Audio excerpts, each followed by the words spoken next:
Buenos días, mi nombre es Rixio Ágreda, profesor de mecanismo. Vamos a ver hoy un breve repaso de lo que hemos visto en la unidad número 1. Tenemos lo que son ciertas definiciones y los tipos de mecanismo. ¿Qué es un mecanismo? Un mecanismo es una cadena cinemática restringida con un eslabón fijo. Eso es lo que se define como mecanismo. Máquina. Máquinas son un conjunto de mecanismos que transmiten fuerza y movimiento desde una fuente de poder hasta una resistencia a vencer. Vamos a hablar ahora acerca de los tipos de mecanismo que hay o los que nosotros vamos a estar analizando durante este curso. Tenemos el mecanismo de 4 barras. El mecanismo de 4 barras consiste en 4 eslabones. Fíjense que hay un eslabón que es el fijo, que es el que llamamos el eslabón número 1, que es este que está aquí. Tenemos el eslabón número 2, que es considerado lo que nosotros llamamos la manivela, es la que empieza con el movimiento. Tenemos el número 3, que es el que llamamos biela o eslabón intermedio también se le dice. Y el 4, que es el que oscila o también lo llamamos balancín porque él solamente oscila. Mientras que el número 2 tiene la posibilidad de rotar completamente. Normalmente el número 2 está acoplado a un motor y tiene la posibilidad de rotar completamente. El 3 le transmite el movimiento al 4 y el 4 lo que hace es oscilar. Se comporta como una especie de balancín. Este tipo de mecanismo se convierte el movimiento de rotación que tiene el eslabón 2 lo convierte en un movimiento oscilador, que es el que tiene el número 4, porque el 4 lo que hace es oscilar. Es muy usado en mecanismos de compuerta o también se usa mucho en los balancines petroleros. Este tipo de mecanismo es el que se utiliza en los balancines petroleros. Tenemos también el mecanismo biela, manivela, corredera. Fíjense que también está conformado por 4 eslabones o 4 componentes. Está lo que es el eslabón fijo, que es este que está aquí, el que está en forma seccionada. Está el número 2, que es la manivela, que es la que puede rotar completamente. Normalmente está acoplada a un motor. Está el 3, que es la biela. Y el 4, que es la corredera o lo que llamamos el pistón. También puede ser pistón. Aquí están cada uno de sus componentes enunciados. Este convierte el movimiento de rotación, fíjense que está convirtiendo un movimiento de rotación, en un movimiento que es reciprocante, porque el 3 le transmite el movimiento al pistón o a la corredera, mientras el número 2 rota.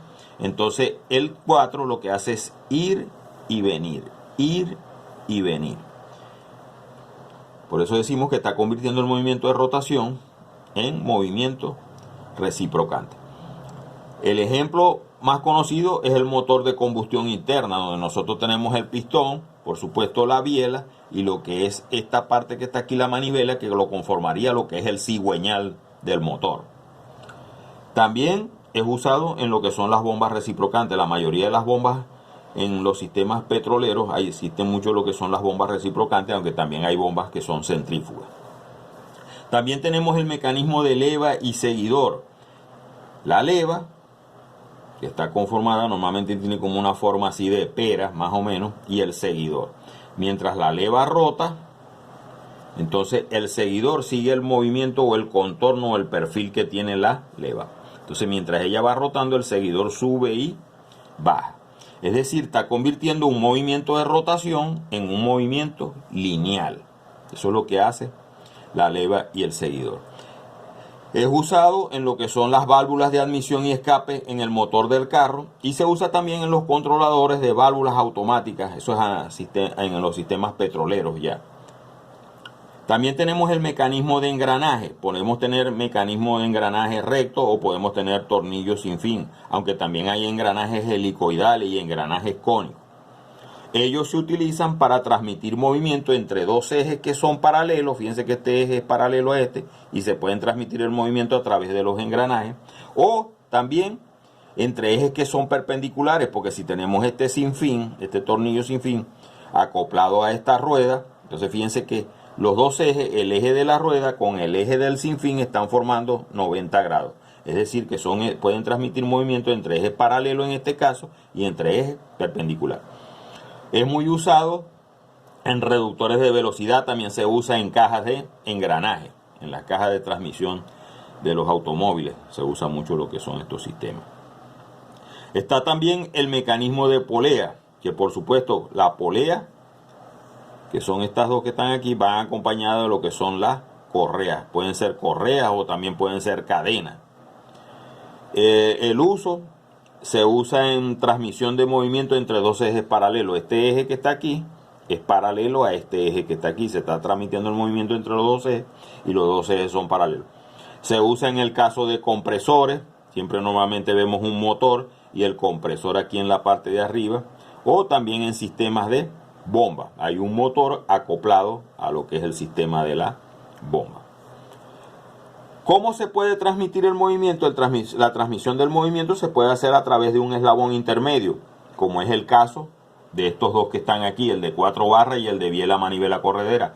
¿Por qué? Porque yo transmito el movimiento del 2 hacia el 4 a través del eslabón intermedio, que es el número 3, que en este caso es la biela. Igualito el movimiento aquí del 2 lo transmito al pistón a través de un eslabón intermedio, que es el número 3, que se llama biela. También puede ser transmisión de movimiento por el contacto directo. Contacto directo decimos que es en el caso de la leva, donde hay un contacto entre lo que es el seguidor y la leva, o entre estos dos engranajes, o entre este sinfín y esta rueda de engranaje. El caso por transmisiones flexibles es a través de correa. ¿Cómo se está transmitiendo el movimiento de esta polea a esta polea? A través de una transmisión flexible, es decir, a través de una correa o de una cadena. Seguimos ahora con lo que es la parte de posición y desplazamiento. La posición es un vector y me da la ubicación de un punto o un cuerpo en el plano, o también puede ser en el espacio. Si yo tengo este punto que está aquí y estoy en el plano XY, entonces yo puedo ubicar ese punto a través de este radio vector que está aquí, a través de este vector R minúscula, que lo denotamos como posición, vector posición. Y por supuesto, ese vector está formando un ángulo θ con el eje X positivo. El eje X positivo en sentido contrario a las agujas del reloj, el vector está formando un vector. Y por supuesto yo puedo conseguir lo que son las componentes de ese vector. Una componente en X que iría desde aquí hasta aquí, y una componente en Y que iría desde aquí hasta aquí. Si yo tengo ese vector R, yo lo puedo descomponer en su componente en X y su componente en Y. Por supuesto, las componentes en X llevan el vector unitario Y y las componentes en Y llevan el vector unitario J. Recuérdese que el vector unitario del eje Z es el vector unitario K. Para este caso trabajaríamos solamente con I y J porque estamos en el plano. Normalmente el movimiento de los mecanismos lo llevamos al movimiento planar, o sea, al movimiento en el plano. Ok, si yo busco la componente en X, por supuesto, como es un cateto adyacente, entonces sería con la función coseno.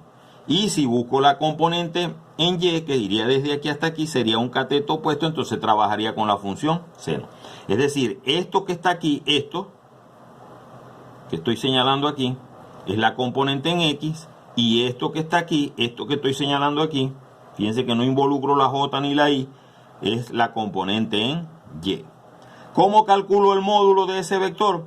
Elevo al cuadrado la componente en X, elevo al cuadrado la componente en Y, la suma y le saco la raíz cuadrada, y eso sería el módulo, que sabemos que se representa entre dos barras. ¿Y cómo calculo la dirección? La dirección consiste en calcular el ángulo. El ángulo lo calculo con la función tangente a la menos 1, que me la da directamente la calculadora, de la componente en Y sobre la componente en X. ¿Qué es lo que es un desplazamiento? Un desplazamiento es un cambio de posición o una resta de dos posiciones.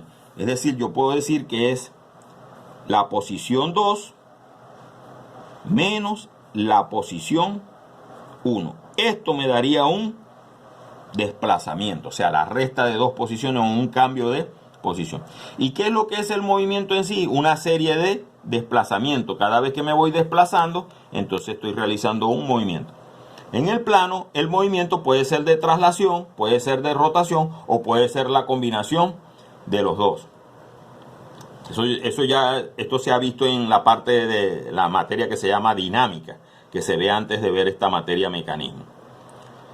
Vamos a ver cómo se hace el eslabonamiento. El eslabonamiento es hacer el mecanismo de un mecanismo de 4 barras. Tenemos que tener a la mano lo que son escuadras, lo que es transportador, lo que son reglas,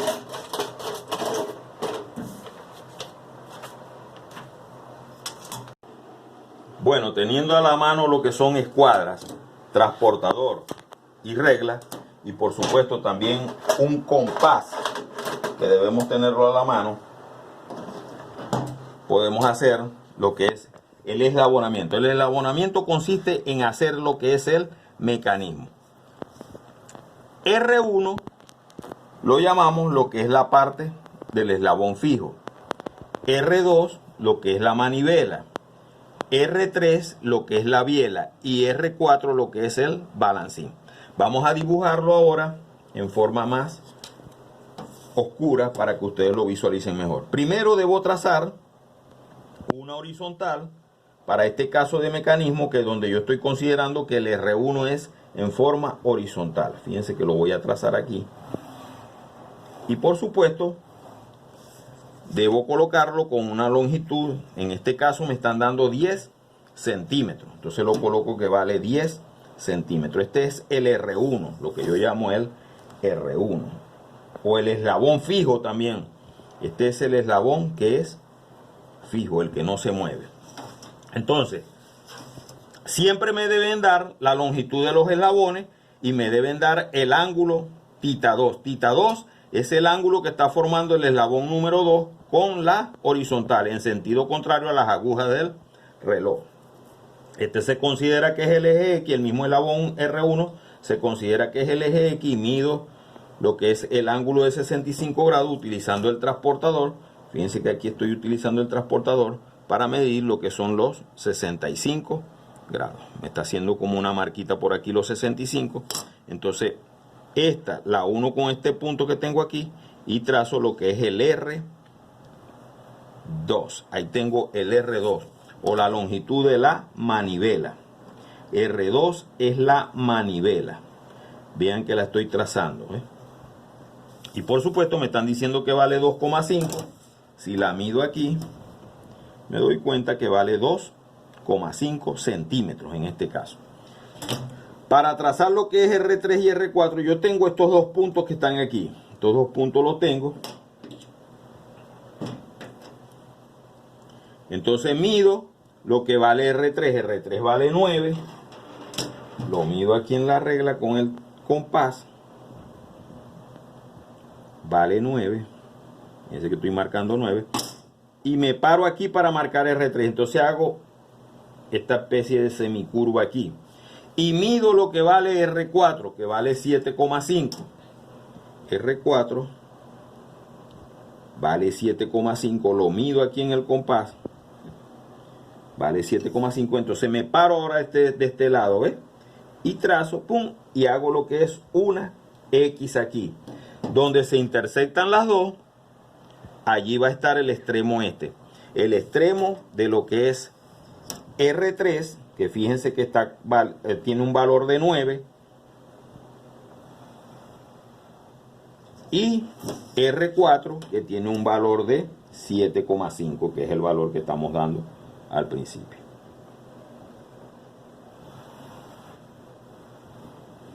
Entonces aquí yo tengo lo que se llama el eslabonamiento. Tengo el mecanismo ya hecho, ya dibujado. Y lo puedo entonces analizar. Voy a analizar este tipo de mecanismo. Normalmente este punto lo llamamos A y este punto lo llamamos B. Dentro de este mecanismo que hemos construido, que es un mecanismo de 4 barras o el eslabonamiento que hemos realizado, cada vez que vamos a analizar un mecanismo tenemos que hacer el eslabonamiento. Y el eslabonamiento tiene que estar lo más exacto posible con estas medidas y los ángulos. ¿Para qué? Para poderlo medir y poder calcular. Esta que está aquí, R3, que es esta distancia que va desde aquí hasta aquí, es lo que llamamos nosotros la biela, y este es el R4, que es el balancing. Ya sabemos, R1 es el eslabón fijo, R2 es la manivela, R3 es la biela y R4 es el balancing. Esta distancia que va desde aquí hasta aquí la llamamos Z.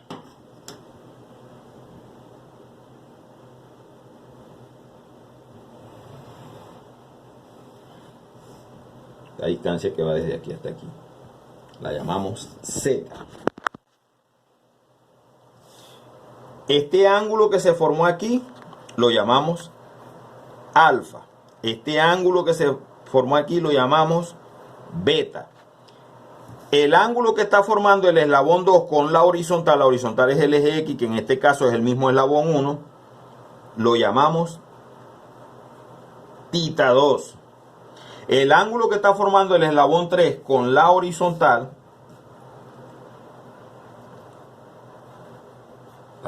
es el eje X, se llama θ 3.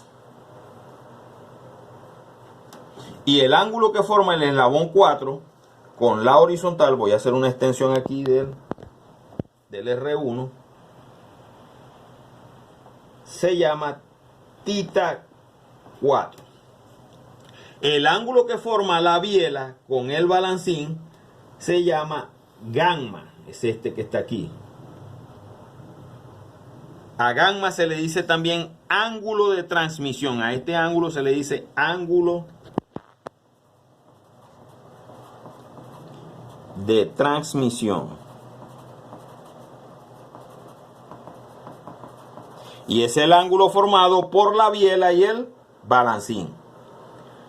Ok, ese ángulo normalmente para que un mecanismo de este tipo de 4 barras no se llegue a trabar debe ser por lo menos mayor de 30. Es decir, gamma debe ser mayor de 30 para que el mecanismo sea lo más óptimo posible o trabaje sin trabarse.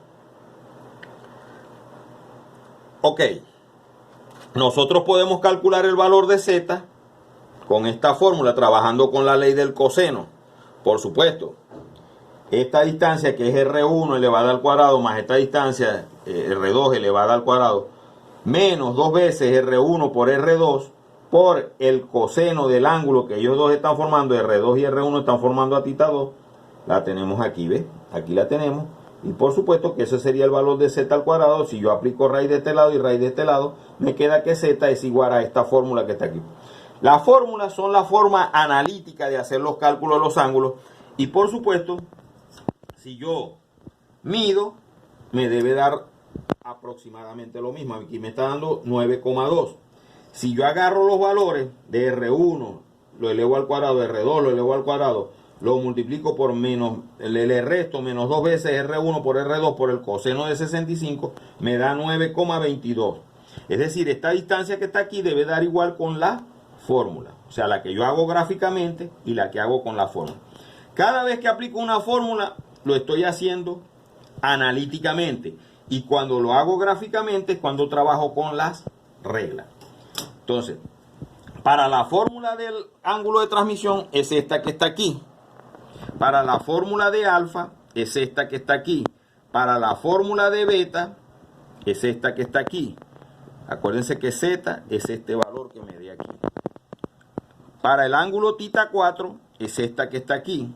Para la fórmula del θ 3 es esta que está aquí.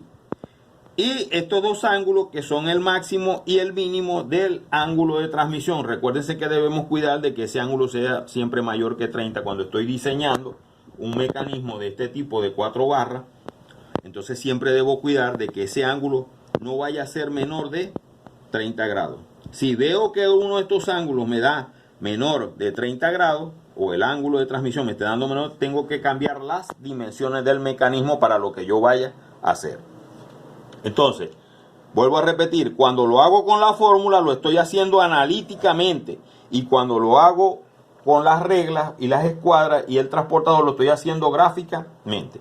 Este tipo de problema, entonces, si a mí me dan estos valores, R1, R2, R3, R4 y el ángulo θ 2, yo puedo hacer mi eslabonamiento y puedo tomar las medidas, llamaríamos esas medidas gráficamente analíticamente.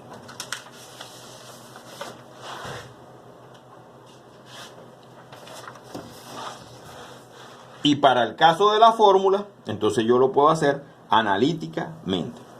En este caso, gamma, si yo reemplazo los valores aquí adentro, me va a dar 67,28 grados.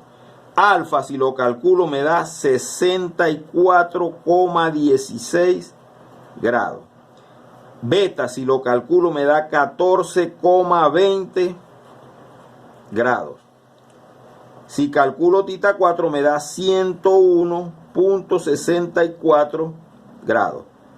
Tita 3 si lo calculo me da 34,36 grados. Por supuesto, tita 3 lo puedo calcular después que tenga tita 4 y después que tenga gamma, el valor del ángulo de transmisión, para poder hacer esta regla. Si calculo el mínimo, que lo calculo con esta fórmula, me da 53,13 grados. Y 98,09 grados para este caso. Y Z, que como ya vimos me da 9,2, y si lo hago con la fórmula, por supuesto me está dando 9,22 centímetros. Ella es una longitud, mientras que estos son grados, porque son unos ángulos. Entonces a mí me pueden plantear un problema donde me den estas medidas, yo hago mi eslabonamiento, mido los ángulos gráficamente, los hago gráficamente. Por supuesto tengo que hacer el dibujo y medir todos estos ángulos. Si por lo menos yo me pongo a ver el caso de tita 3 me está dando 34,36. Si yo mido aquí con el transportador, pueden ver que me está dando alrededor de 34 grados. 30, 1, 2, 3, 4 serían 34 grados. Entonces tita 3 me está dando un ángulo más o menos aproximado aquí. Gráficamente me estaría dando 34 grados. Pero analíticamente me daría con la fórmula 34,36 grados. Fíjense que gráficamente no me puede dar muy difícil que me den estos decimales. Si acaso me podría dar 34,5, que yo vea que el transportador está entre un grado y otro grado, me podría dar 34,5. Pero este tipo de ajuste aquí, 34,36, es muy difícil conseguirlo gráficamente. Entonces, de los problemas que yo les voy a colocar, van a ser problemas, por lo menos de este tipo, donde yo le voy a dar todas estas medidas y este ángulo. Ustedes lo van a hacer gráficamente y me lo van a hacer analíticamente. Y van a ir escribiendo gráficamente, da tanto, y analíticamente, este sería el ángulo tita 3. Y así van a ir calculando cada uno de esos ángulos, gamma en los dos casos, alfa en los dos casos, y así sucesivamente, todos los ángulos que se dan dentro del mecanismo. Con esto hemos concluido lo que es la parte de posición, porque posición se refiere a lo que es calcular cada uno de los ángulos. Acuérdense que estas son posiciones instantáneas, o sea, en el momento, porque como él va rotando, esos ángulos van cambiando. Pero hay momentos instantáneamente que se pueden calcular. Con esto hemos concluido lo que es la parte, como les digo, de posición y desplazamiento. Gracias.